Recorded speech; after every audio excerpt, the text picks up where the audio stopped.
जो first year भी एक ही लड़की काम कर रही, मैं बार बार कह रही हूँ क्योंकि आगे आपको अगर मैथ्स पढ़ना है तो काम करना होगा।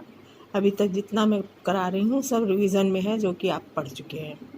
अभी तक sine minus theta cos minus theta 90 sine 90 plus theta plus minus theta दोनों का फॉर्मूला बताया। 180 plus minus theta 360 n into 360 plus minus theta, इन सब का फॉर्मूला मैं बता चुकी हूँ जो कि आप पहले पढ़ चुके थे। उसी पे बेस छोटे छोटे क्वेश्चन दिए थे जो आप करके नहीं दिखा रहे हैं, एक लड़की ने किया है।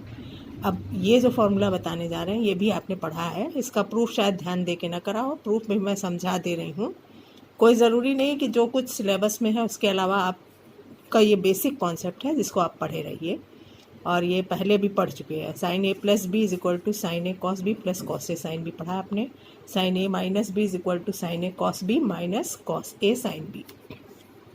तो यहाँ हम ए प्लस बी एंगल कैसे बनेगा, परिक्रामी रेखा ओ एक्स एक्स एक्सिस से शुरू करते हैं, ये घूम करके यहाँ ओ वाई पे पहुँच जाती है, तो ये कोण ए बन रहा है, यानी वाई ओ एक्स कोण ए है।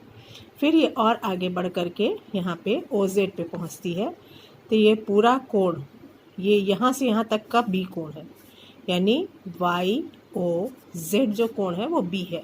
तो पूरा ओ एक्स और ओ जेड के बीच का कोण हो गया ए प्लस बी। अब ए प्लस बी का एक समकोण त्रिभुज बन रहा है, यहाँ हमने पी से लंब डाल दिया तो ए प्लस बी कोण के लिए समकोण त्रिभुज बन गया। इसमें सीधे सीधे साइन ए प्लस बी लंब यानी पी एम बटे कर्ण यानी ओ पी हो गया, ये हो गया सीधे। अब इसको लेकिन हमें इसमें लाना है, sine A cos B plus cos दो पद में बदलना है। तो पी एम को दो पद में बदलने के लिए हमने एक ट्रायंगल और बनाया है जो केवल कोण बी वाला कौन सा ट्रायंगल है, ये जेड, ये इनके बीच कोण बन रहा है, जेड ओ वाई कोण बन रहा है।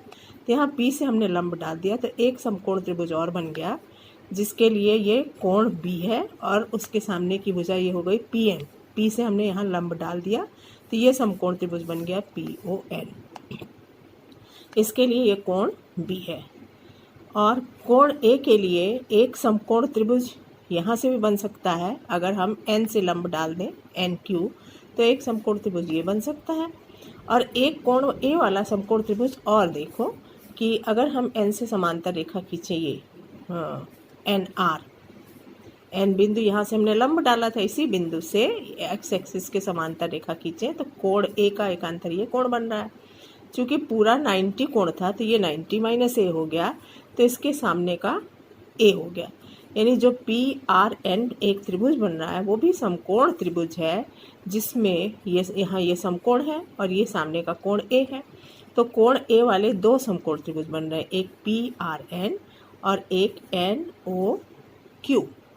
तो हम जो कॉस ए का मान रखेंगे वो P R upon P N, cos A यहाँ से रखेंगे और कॉस बी यहाँ से रखेंगे, साइन ए साइन बी आगे हमें ये sine A cos A sine B ये रखना है। तो जो बी कोण है वो इस समकोण त्रिभुज बी वाला एक ही समकोण त्रिभुज लिया है, ए वाले समकोण त्रिभुज दो है, तो हमने पूरा मान तो यहाँ से रख दिया P M upon O P. अब आगे हम इस समकोण त्रिभुज का मान रख करके इस समकोण त्रिभुज से हम मान रखेंगे साइन ए कॉस ए का। तो अब पी एम को हमने दो भाग में बांट दिया, P R plus R M, तो P R plus R M हो गया, जहाँ आर एम जो है वो क्यू एन के बराबर है क्योंकि ये समांतर है।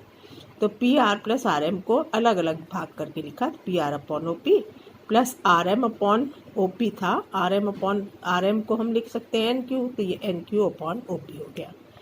अब हमें चूंकि ये समकोण त्रिभुज लेना है इसलिए P R upon O P जो कर्ण इस त्रिभुज का था, बड़े त्रिभुज का, उसको ना लेकर के हम कर्ण इस त्रिभुज का ले लेते हैं ओ एन।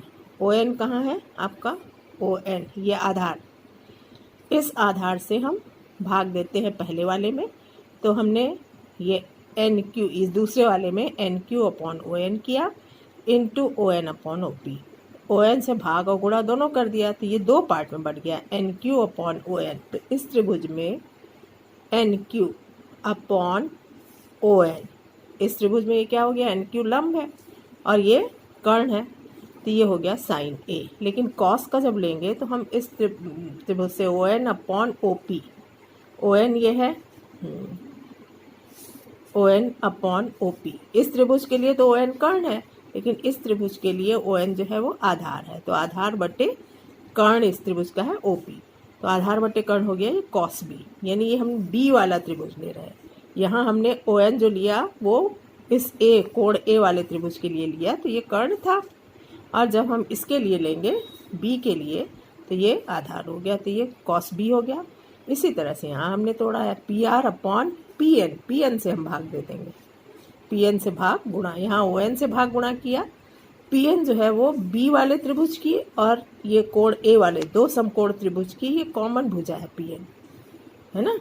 तो बी और ए की कॉमन भुजा, यहाँ ए और बी की कॉमन भुजा यहाँ कौन सी थी, ओ एन, ओ एन ये कॉमन भुजा थी, तो हमने जो कॉमन भुजा है ओ एन से भाग दिया और यहाँ पी एन से भाग दिया, तो ये कॉस ए साइन बी हो गया। तो ये फॉर्मूला बहुत आसान सा है प्रूफ का समझ में। अब इन दोनों फार्मूले को जोड़ करके साइन ए प्लस बी का फॉर्मूला और ए माइनस बी, इन दोनों को देखो जोड़ दो तो साइन ए कॉस बी दोनों प्लस साइन के साथ है, कॉस ए कॉस बी एक में प्लस है एक में माइनस है, तो जोड़ने पे ये cos A cos B cut जाएगा, बचेगा 2 साइन ए कॉस बी।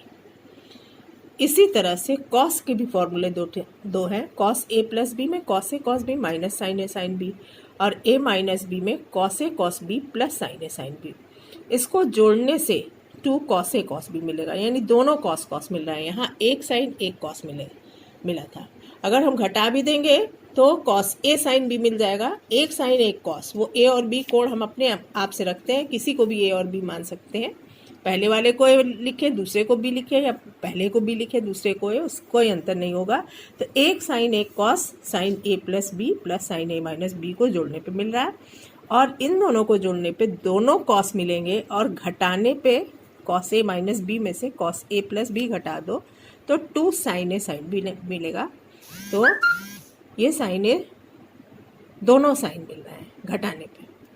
तो जहाँ भी हम दो पद को एक पद में बदलना हो तो ऐसे कर सकते हैं, अगर 2 साइन ए साइन बी दोनों साइन किसी क्वेश्चन में है तो उसको हम दो पद में भी बदल सकते हैं। तो direct formula sine A plus B sign A minus B cos A plus B cos A minus B का डायरेक्ट फॉर्मूला लगा सकती हो। उसके अलावा दोनों फॉर्मूले जोड़ करके जो फॉर्मूले बन रहे हैं जिसमें एक साइन एक कॉस आ रहा है वो sign A plus sign A minus B का फॉर्मूला बन जाएगा, और दोनों कॉस आ रहे हैं तो cos A plus cos A minus B का, दोनों साइन अगर आ रहे हैं तो साइन ए। अब किस क्वेश्चन में कौन सा लगाओगी ये तुम्हें देखना पड़ेगा। गुणा करके भी दोनों फॉर्मूले को अगर साइन ए प्लस बी में साइन ए माइनस बी का गुणा कर दो तो एक फॉर्मूला और बन जाएगा साइन ए प्लस बी। तुम लोगों ने सवाल में लगाया होगा, क्वेश्चन इसका सॉल्व किया होगा, sine square A minus sine square B, लेकिन cos A plus cos B into cos A minus cos B is equal to cos square A minus sine square. यहाँ भी दोनों साइन साइन है, यहाँ एक कॉस एक साइन है। अब कुछ क्वेश्चन हम कर रहे हैं इन्हीं फॉर्मूले पे बेस्ड, एक सीधे फॉर्मूले लगा रहे हैं। जब आगे हम क्वेश्चन देंगे तो उसमें दाहिने से बायां भी एक पद से दो पद में भी बदल सकती है, दो पद से एक पद में। तो ये sine 45 plus theta minus sine 45 minus theta is equal to √2 sine theta, ये हमें सिद्ध करना है। यहाँ दो पद है, ए प्लस बी का फॉर्मूला लगाना है, यहाँ बीच में माइनस है तो साइन ए माइनस बी का फॉर्मूला लगाना है। ये साइन ए यानी 45 degree cos theta plus cos A यानी कॉस 45 साइन थीटा, माइनस बीच में साइन था ये माइनस, फिर साइन ए यानी sine 45 cos theta minus cos 45 sine theta. इसको जब खोलेंगे साइन 45 का मान रख के 1/√2 कॉस थीटा, कॉस 45 भी 1/√2 होता है, 1/√2 साइन थीटा, बीच में माइनस का साइन है तो ये आगे वाला माइनस हो जाएगा, minus 1/√2 cos theta plus 1/√2 sine theta. Cos theta एक बार प्लस में है एक बार माइनस में है तो दोनों कट गया, 1/√2 साइन थीटा 1/√2 साइन थीटा, दोनों पॉजिटिव यहाँ बचे, जोड़ दिया तो 2/√2 साइन थीटा ये बन गया, यानी √2 साइन थीटा। ये राइट हैंड साइड था। एक क्वेश्चन, दो क्वेश्चन और हमने किए हैं, एक cos 72 cos 42 into sine 72 sine 42, ये साफ साफ दिखाई दे रहा है। एक बार कॉस 72 यहाँ साइन 72 है, इसी के साथ यहाँ कॉस 42 है तो यहाँ साइन 42 है। तो ये फॉर्मूला बन सकता है cos A cos B plus sign A sine B. ये कॉस ए माइनस बी का फॉर्मूला है। अगर ए की जगह 72 डिग्री रख दें, 72 को ए मान लें और 42 को बी मान लें, तो cos A cos B plus sign A sine B, ये फॉर्मूला बन गया कॉस ए माइनस बी का। तो कॉस ए की जगह 72 माइनस 42 यानी 30 डिग्री, कॉस 30 का मान √3/2। एक क्वेश्चन और है थोड़ा सा लंबा, तुम लोगों को देख करके छोटे छोटे क्वेश्चन हाई स्कूल में लगाए हैं, ये हो सकता है ये भी किया हो। तो इसमें 3 पद है, sine A minus B upon sine A sine B plus sine B minus C upon sine B sine C plus sine C minus A upon sine C sine A equal to 0। ये हमें सिद्ध करना है। तो हम एक पद solve करते हैं, और ऐसे क्वेश्चन में हम अगर डायरेक्ट भी लिख देते हैं कि एक पद वैसा है, एक पद का जो मान है उसी आधार पे दूसरे पद का मान भी डायरेक्ट लिख सकते हैं। तो हमने sign A minus B upon sine A sine B को सॉल्व किया है। ये sine A cos B minus cos A sine B, ये साइन ए माइनस बी का फॉर्मूला हो गया, upon sine A sine B. ऊपर 2 पदों का अंतर है तो अलग अलग हम डिनोमिनेटर के साथ लिख सकते हैं, sine A cos B upon sine A sine B minus cos A sine B upon sine A sine B. यहाँ साइन ए कट जाएगा, cos B upon sine B यानी कॉट बी हो गया। यहाँ साइन बी कट जाएगा, cos A upon sine A यानी cot A minus cot A हो गया ये। तो cot B minus cot A इस पूरे पद का मान आ गया। ऊपर साइन ए माइनस बी था तो कॉट बी पहले आया है माइनस कॉट ए। इसी तरह से साइन बी माइनस साइन सी अपॉन साइन सी बिल्कुल एक वैसा ही पद है, केवल ए की जगह बी है, बी की जगह सी है। तो ये हो जाएगा बी की जगह सी है तो कॉट सी माइनस ए की जगह बी है तो ये कॉट ए हो गया। इसी तरह से तीसरा पद हो गया कॉट ए माइनस बी। अगर हम ये 3 समीकरण मान लें 1 2 3, पहले पद का मान, दूसरे पद का मान, तीसरे पद का मान, तो 1 + 2 + 3 कर दें तो लेफ्ट हैंड साइड जो हमें सिद्ध करना है 0 के बराबर वो हो जाएगी। और दाहिने में कॉट बी यहाँ प्लस में है, यहाँ माइनस में है तो ये कट जाएगा। कॉट ए यहाँ माइनस में है, यहाँ प्लस में है तो कट जाएगा। कॉट सी यहाँ प्लस में है, यहाँ माइनस में है तो कट जाएगा। कुल कट के ये 0 हो जाएगा राइट हैंड साइड। हम आपको आगे 3D एक्सरसाइज इसी तरह के क्वेश्चंस की है, करिए आप प्रैक्टिस के लिए। जहाँ से जो किताब मिल जाती है उससे आप करिए, ज़्यादा से ज़्यादा सवाल लगाइए तो आपकी प्रैक्टिस होगी। यह भी रिवीजन ही चल रहा है जिससे आप फॉर्म में आ जाएं। तो आगे हम त्रिकोणमितीय समीकरण से आपका सिलेबस शुरू होता है। समुच्चय शुरू किया था लेकिन छोड़ दिया क्योंकि आपको थोड़ी दिक्कत हो रही थी उसमें समझने में। और आगे हम जब रिवीजन पूरा हो जाएगा तो त्रिकोणमितीय समीकरण करेंगे, क्योंकि हमारे पास टाइम है, अभी ऑनलाइन क्लास चल रही है। तो बराबर कब तक क्लास चलती है, धीरे धीरे चलते रहेंगे तो रिवीजन भी पूरा हो जाएगा और कोर्स भी अच्छे से हो जाएगा। लेकिन आप साथ देंगी, आप साथ में काम करेंगी तभी ये हो पाएगा। रिजल्ट का वेट मत करिए।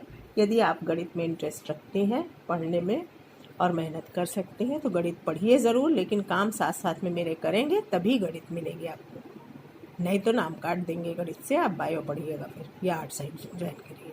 धन्यवाद।